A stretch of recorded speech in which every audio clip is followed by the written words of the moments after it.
Originally, this was going to be a Dishonored video, but,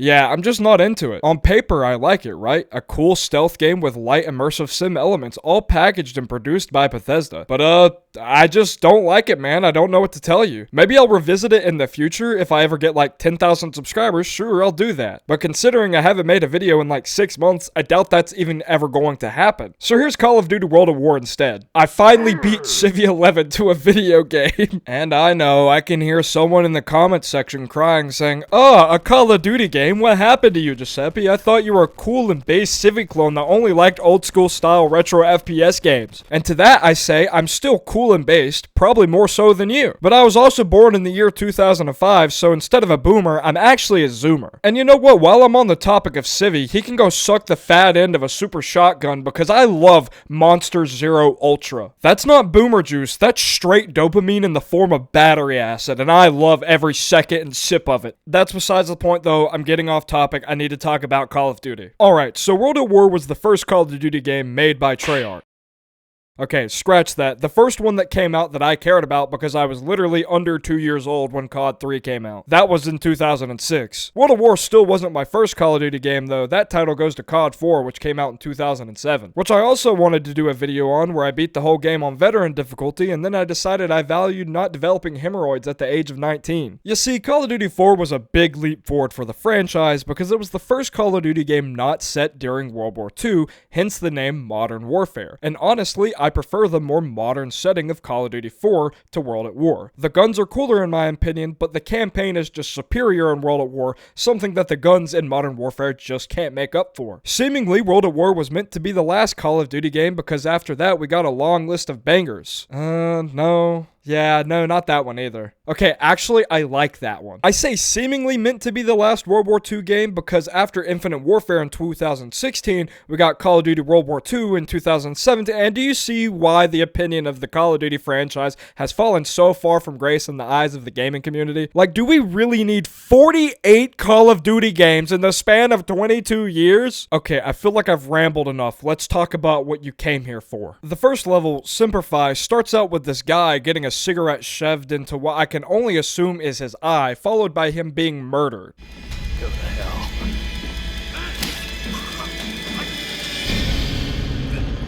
You know, I'm used to leaving lead in the craniums of demons, but there is something so eerie about this cutscene in particular. It really sets the tone for the game, saying, hey, this is a game about a real war where 60 million people died. And it would have been one more, but luckily for me, I get saved by this guy, and this guy who is a different guy but looks like the exact same guy gives me a pistol. Grab a rifle. We're gonna tear this place apart. I want a shotgun though. I grab a Type 100 instead, and I'm off to shoot some bad guys. I found this death card though, which there are 13 of in the game, and I tried to find them all, but I only managed to pick up 10 through my whole playthrough, which makes me sad I guess, but it's fine because they only unlock cheat codes for co-op play, and I don't have any friends willing to play this ass-old game with me. The first thing I noticed when returning to this game was how simple the gunplay was. I'm so used to the hyper-realistic, Apex-based movement of the newer Call of Duty games, and being able to return to this just feels so cathartic. I don't know who actually likes the new movement style. I always thought the draw of Call of Duty was the arcade-like feel of the game, but who knows? I'm one guy that makes dumb YouTube videos about video games on the internet. I will say what I don't like, which becomes much more of a problem in later levels, is the health system. When I get shot, someone comes up to me and smears strawberry jam all over the camera, causing me to go blind, so I have to cower behind a wall and wipe it off very slowly before re-entering combat. Health kits, in my opinion,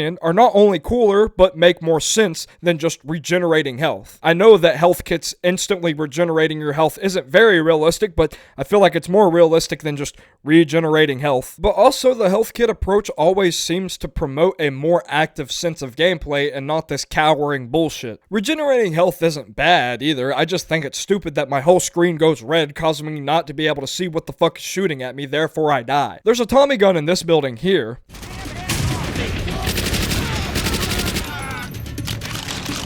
This is one of my favorite SMGs in the game. It's sad though because it's not all that common in any of the campaign missions, and when it is present, there is barely any ammo for it. What doesn't have limited ammo though are these mounted machine guns. These were present earlier in the level, but I was too busy having a nerd orgasm over the Tommy gun. The mounted guns have unlimited ammo, kind of, sort of. They overheat, which is indicated by the picture of the gun on the lower right corner, but not nearly cool enough to justify how belligerent they become in the latter half of the campaign when they're used against me. Oh, look at all these dead Japanese soldiers. Surely nothing could go wrong. Ambush! I was wrong, it's an ambush. If you have ever played this game on veteran difficulty, this section right here is the video equivalent of super AIDS. Even on normal difficulty, I was having problems with grenade spam. After fighting past the men playing possum, I come to a barrel of gasoline that we blow up.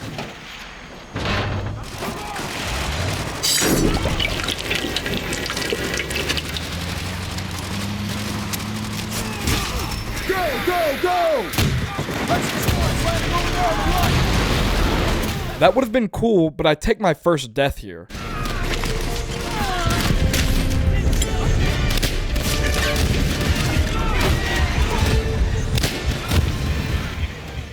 I really don't know what I expected. I was just standing there in the open, stabbing people with my bayonet. I kind of deserved that. Much like sexual intercourse with your mother, my second attempt goes off without a hitch. I make it to this bunker and plant my video game explosives. Before I can evac, however...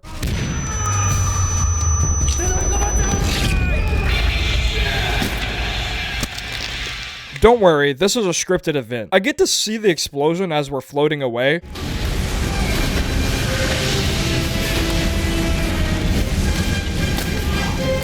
Why did these two houses blow up? I planted the bomb a good 50 feet away from them. The second level is one of my favorites for one reason in particular. Everyone ready? Shit.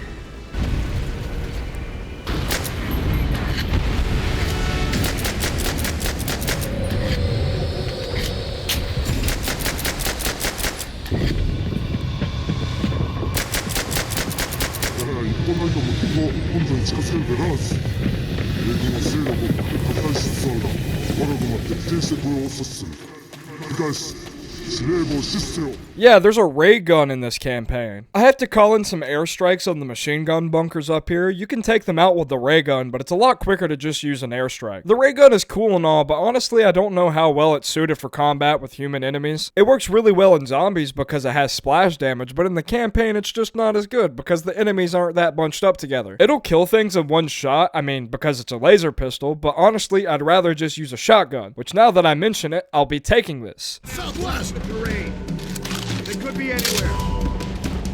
This is my favorite gun in this game, bar none, especially in the zombies mode. It has cool design, cool sounds, cool kills, cool stuff all around. Honestly, if that Easter egg earlier had just given me a pack-a-punch trench gun, I'd be a lot happier with life. Really, the only practical use I can find for the ray gun is at the end of the mission here, where you have to blow up these tanks and trucks holding enemy reinforcements. It's a lot quicker than calling in airstrikes or shooting them with normal bullets, so just use the ray gun. After I destroy these tanks, we get an awesome victory celebration. What now, Sarge? Secure the surrounding area. Wait for the Major's orders. We rest. Soon, Blonsky. Soon. I don't understand why he did that. He heard the guy behind the door scream, and then he still chose to run towards the door? The third mission, Hard Landing, has us in a swamp, which is cool because the previous two missions were set on beaches for the most part. So a change in scenery is always welcome. Poor bastard must have been shot down this morning. Fuselage is still smoking. Check for survivors. It's all snarled up on something.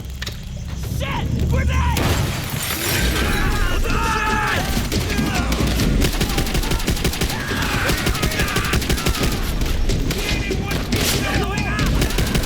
Well, apparently we aren't welcome. After being ambushed in the swamp, lob a grenade at this guy right here.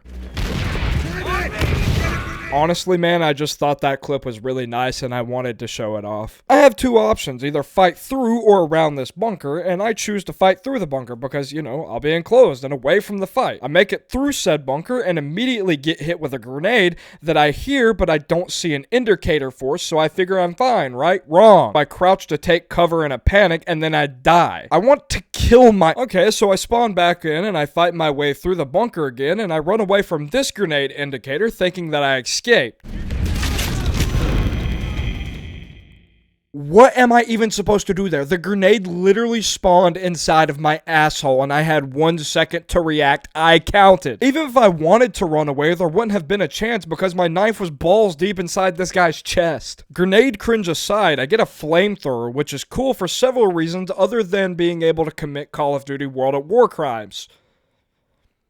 Okay, I'll take my leave. That was a really bad joke. Use the flaming phallic object to burn this bunker, and for some reason, once it catches fire, it explodes. For some reason, the Japanese soldiers just keep explosive barrels in their tightly packed war bunker. Honestly, I feel kind of bad when using the flamethrower because it's really gruesome. You can hear your enemies writhing in pain as you literally burn them to death, and sometimes they roll around on the ground screaming, which is really messed up. Why do I feel empathy towards enemies in a video game? I mean, it's not gonna stop me from using it. It's a cool and unique weapon that you only see a handful of times throughout the whole campaign, excluding zombies. Don't worry, I'll get to that. Pushing through the third ambush, I arrive at this concrete base where I'm instructed to grab an M14 with a grenade launcher attached to it to dispatch of the machine gunners, which I gladly do.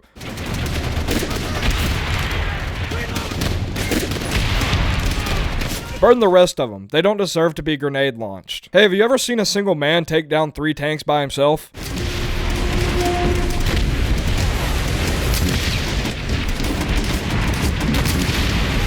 The final bit of this mission is pretty cool. I have to defend this particular point of interest from being overrun with Japanese soldiers. Along with foot soldiers, there are also these trucks and the occasional tank that pops up that I can easily deal with using these triple 25s.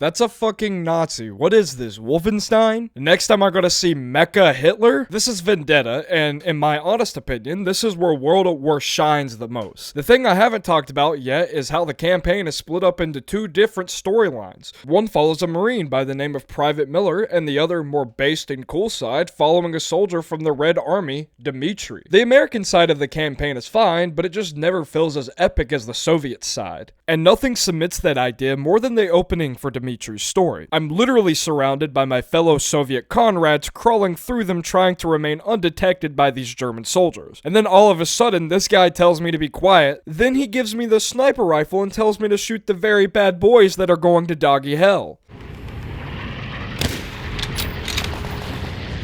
I think the reason that I like the Russian side so much more is because the developers over at Treyarch took the time to build a very gritty world. It's more about the journey rather than the action. I mean, the namesake of the mission, Vendetta, is a reference to all the fallen Russian men, women, and children at the hand of the Nazis. Reznov, the guy that gave me the sniper rifle, even mentions that one day it will be their land and their blood. And that's not to say that the action is bad. Well, this sniper section is really bad. Did you see him? He knows exactly where we are. I cannot risk it again. It's up to you to find him now. This is the Call of Duty equivalent to rocket dueling a cyber demon. Me and my pal Reznov are sneaking through this house when...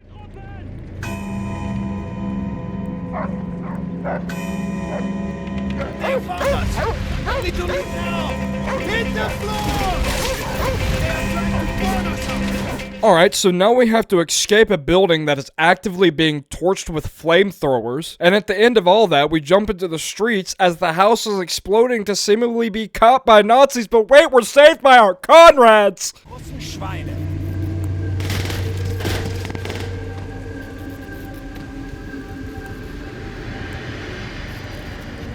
Dimitri! You see, that is some epic storytelling there, gamers. I spend most of the remaining time of the mission quickscoping Germans until I make it to the end of the level where again I have to jump out of another building.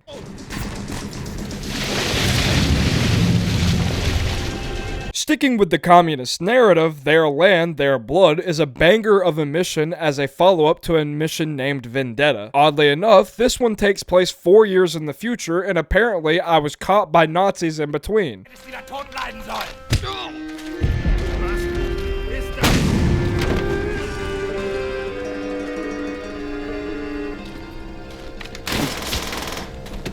And apparently now the Nazis are dead. Oh wait, never mind. Let me fix that.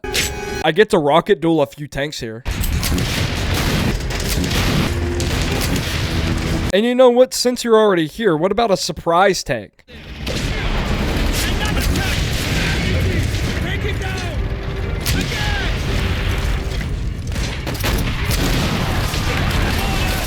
Yeah, this is the closest thing to a boss battle you're gonna get out of a Call of Duty game. After blowing up a bunch of Nazi tanks, I get to ride one into a German camp, and then I get to blow up those Nazis as well. So I'm back to the American side of the story, and we're kicking it off with a flamethrower mission. I have to use a smoke to get past the machine gunners placed around the tops of the trench here. The mission is really short, and there isn't much to say about it, but for some reason I got stuck at this section. I actually died 4 times trying to get into this bunker. It was awful. Another American mission, and this time we start off on a tank. Not for long though, because we get ambushed. Again. My favorite part about this mission is that it starts you off with a trench gun, which makes killing Japanese soldiers really easy. This is another pretty simple level. The goal is to take the island of Pelelu, and apparently the Japanese are making one final stand, so all I have to do is get past them. Which I do, because I'm the video game player of the century. Fun little side note about this mission, as I was writing the script for this video, nothing stuck out to me about this level. I had actually honestly forgotten about it by the time I had sat down to write this. And now that I've started the editing process for the production of this video, I have realized that I forgot to record the script for this part of the video. Like, I wrote it and then I didn't record the audio for it, so I'm doing this as I'm editing the video right now. Like, the mission was that boring that I forgot to record the audio for the video. Brave comrades of the Third Shock Army, today we lay waste to the German line. Push forward to the flame station. This is a really low point for the game. I already don't like the idea of a tank section in a first-person shooter, but what are you gonna do? This is a war simulator. But the thing is, Call of Duty can't ever seem to get these tank missions right. This mission requires me to juggle fighting Germans with rocket launchers and guys in tanks, which wouldn't be a problem if I actually knew how this crosshair worked. Even when it's red indicating that it's aiming at what you want to hit, if I shoot the damn mortar, it doesn't hit what I want it to hit. Explosives suck in this game unless they're being used on you. Bad mission, bad vibes, bad developer, bad series. Honestly, World at War, I thought I liked you, but after this, I cannot forgive you. Oh wait, never mind, we're back to boots on the ground for a bit. Okay, so this mission is cool because we get to fight through a crumbling city, and it's a complete tonal shift from the first Russian mission. That one took place in Russia, and the sky was all gray and stuff. It was supposed to be sad. This is Germany, and the sky is still gray, but it's light outside, meaning that this is a good war. Okay, so good war is bad wording for that because I'm literally fighting through a destroyed city and the civilian casualty is probably really high. Honestly, that's one of the best things about World at War. It's a war game that's anti-war, and it makes me feel bad for playing it sometimes. That doesn't matter though because they give you a boomstick in this level. I really like this gun in the zombies mode, but not so much in the campaign. It kills good, I'd be worried if it didn't, but my enemies have automatic weaponry, and that's okay if you have a pump action with like 5 bullets, because then you can shoot more than 2 bullets before reloading. It sounds really nice though.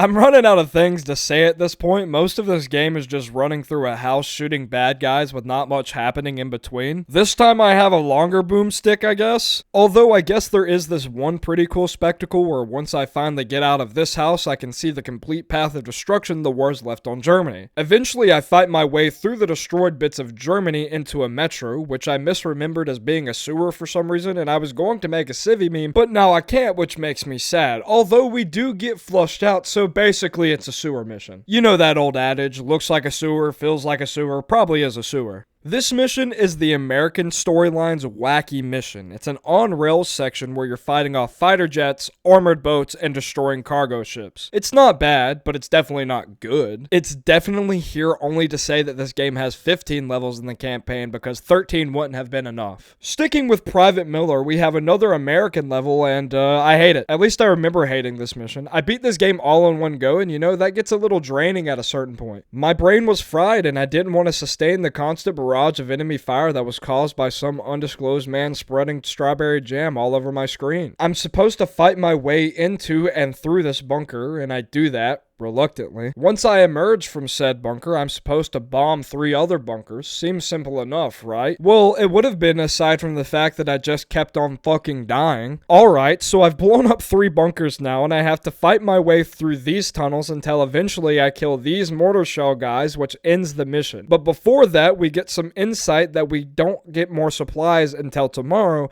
and that our next location should be deserted. We're supposed to hold out till tomorrow. This is bullshit. You hear this, Sarge? We ain't getting shit till tomorrow morning. Intel says Shuri Castle is mostly deserted. Look on the bright side. After this, you boys will probably get relieved and be on the road. Yeah? That's what we thought after Peleliu. And you know what? That checks out. I have no ammo, there are no enemies around here, and there are my supplies in this bag right here. Sniper fire! Where the hell are they?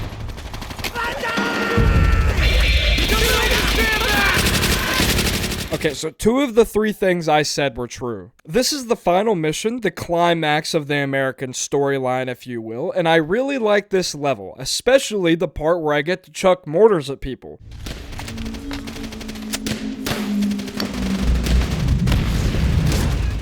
My sergeant, who looks like the one guy that died on the 2nd level, dies. Oh, you guys are going to pay for that. And not because I cared about that guy in any sense or fashion, but because I want to play as Dimitri some more.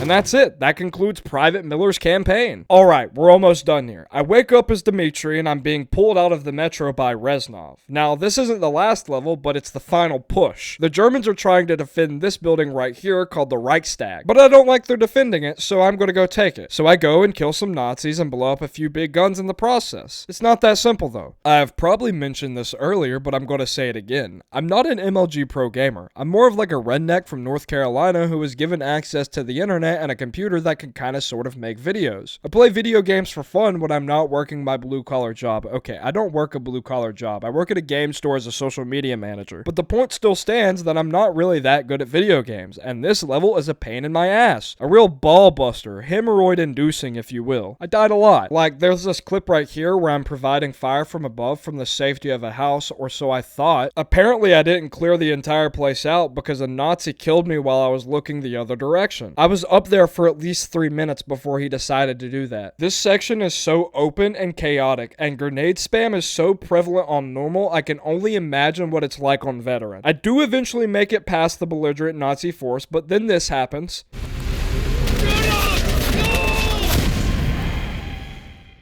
I don't even really know if that's my fault. Continuing from the prior mission, we have successfully infiltrated the Reichstag. Now all we have to do is storm it like it's the capital on January 6th, There's a section that I'm supposed to quickscope some Germans. It's cool, I guess. It's a bit long for my liking, but it does genuinely feel like an all-out battle between 2 opposing armies. Alright, this is the final showdown.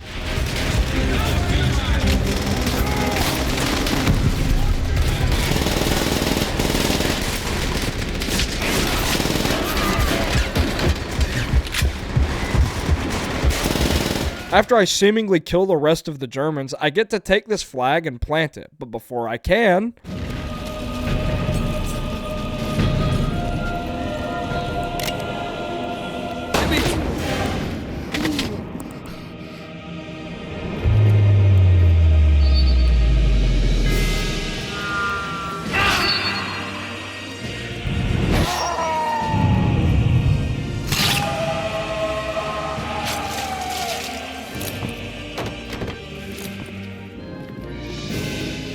may give, my friend.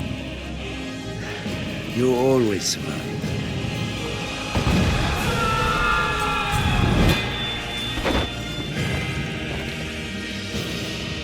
The honor should be yours.